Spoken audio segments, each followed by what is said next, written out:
બિસ્મિલ્લાહિર્રહમાનિર્રહીમ. વાલા નવયુવાન મિત્રો, અસ્સલામ અલૈકુમ વરહમતુલ્લાહ. આજના આ જ્ઞાનના યુગમાં એ કોમ જેમાં સૌથી વધુ સામયિકો અને મેગઝિન્સ છપાતા હોય અને વંચાતા હોય તે કોમ જ સમૃદ્ધ કોમ કહી શકાય. આમે મુસ્લિમ મિલ્લત જેના કુરાનનો પહેલો શબ્દ જ ઇકરા એટલે કે વાંચો હોય, જેનું કામ જ જ્ઞાન પ્રાપ્ત કરવું અને જ્ઞાન ફેલાવવું હોય, અને જે મિલ્લતને અલ્લાહે સમસ્ત ઇન્સાનિયત માટે કાઢવામાં આવેલું હોય, એના ફાયદા માટે બનાવવામાં આવી હોય, અને જે મિલ્લત માટે તો બહુ ઘણું જરૂરી છે ઇસ્લામનું સાચું અને ઊંડું જ્ઞાન ધરાવે, સાથે જ દુનિયામાં શું ચાલી રહ્યું છે તેના વિશે પણ એ જાણતી રહે. અને આ હેતુઓ માટે જ મુસ્લિમ યુવાઓ અને વિદ્યાર્થીઓની એક સંસ્થા સ્ટુડન્ટ ઇસ્લામિક ઓર્ગેનાઇઝેશને પોતાનું માસિક મુખપત્ર યુવા સાથીના નામે શરૂ કરેલ છે.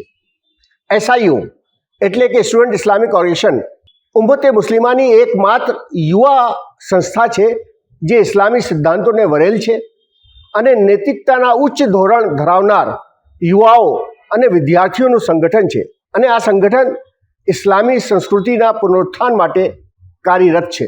SIO છેલ્લા 25 વર્ષોથી ગુજરાતમાં પણ કામ કરી રહી છે અને આ સંગઠને 2010માં પોતાનું મુખપત્ર યુવા સાથીના નામે બહાર પાડેલ.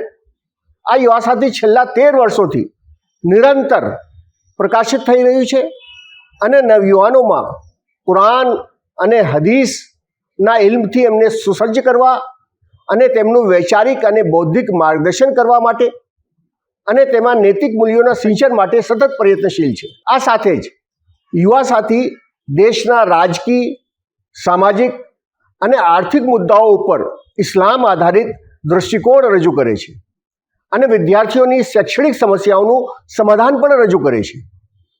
યુવા સાથીની પોલિસી છે કે એવી કોઈ પણ જાહેરાત એમાં ન લેવામાં આવે જેમાં નૈતિક મૂલ્યોનું હનન થતું હોય, અને આના કારણે જ યુવા સાથી આટલા વર્ષોથી સતત નાણાકીય ખેંચથી ગ્રસ્ત છે.